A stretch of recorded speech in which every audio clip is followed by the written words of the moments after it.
और इस वक्त की बड़ी खबर सामने आ रही है दिल्ली की सीएम रेखा गुप्ता पर हमले को लेकर सीएम दफ्तर की तरफ से पहला बयान सामने आ गया है। सीएम दफ्तर की ओर से कहा गया है कि आरोपी राजेश ने सीएम आवास की रैकी की थी। सीएम रेखा गुप्ता का निजी आवास शालीमार बाग में है, जहां पर आरोपी ने रैकी की थी और पूरी तरह से जायजा लिया था कि सीएम कब अपने घर से बाहर निकलती हैं, उनकी दिनचर्या क्या रहती है, और उसे लेकर आरोपी का सीसीटीवी फुटेज भी सामने आया था। वहीं अब सीएम दफ्तर की ओर से बयान में साफ तौर पर कहा गया है कि यह हमला सुनियोजित साजिश का हिस्सा है, यानी कि इस हमले की प्लानिंग पहले ही तय की गई थी और समय भी तय था कि किस समय सीएम रेखा गुप्ता पर हमला करना है, और उसके मुताबिक सीएम रेखा गुप्ता पर जबरदस्त तरीके से हमला किया गया। और इस हमले को लेकर अब राजनीति भी गर्मा गई है। आम आदमी पार्टी से लेकर कांग्रेस की तरफ से इस पर प्रतिक्रिया भी सामने आई है, जिसे लेकर कहा गया है कि यह हमला बेहद दुर्भाग्यपूर्ण है। लेकिन इसी के साथ ही सीएम की सुरक्षा को लेकर भी सवाल खड़ा होता है कि आखिरकार इतनी बड़ी चूक कैसे हो गई। वहां पर सुरक्षा अधिकारी भी मौजूद थे, तो उनके बीच में ये शख्स कैसे सीएम रेखा गुप्ता के पास पर पहुंच गया और वहां पर उसने सीएम रेखा गुप्ता पर हमला कर दिया।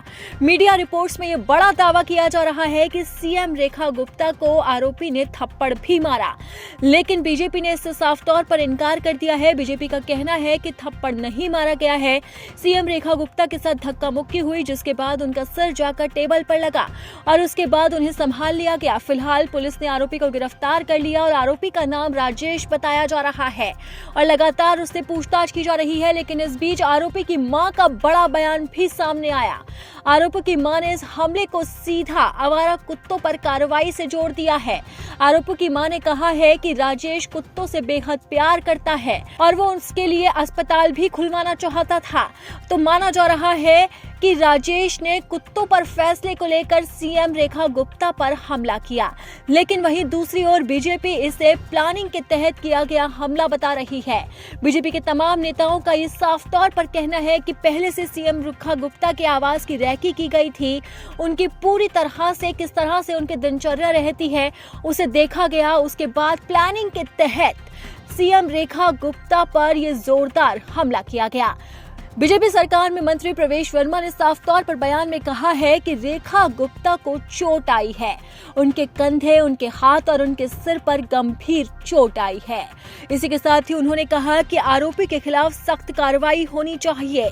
उन्होंने कहा कि जब सीएम रेखा गुप्ता अपने आवास पर जन सुनवाई कर रही थी, उस दौरान ये हमला हुआ, जो बेहद ही निंदनीय है और लोकतंत्र में इस तरह का हमला किसी भी तरह से स्वीकार नहीं किया जा सकता।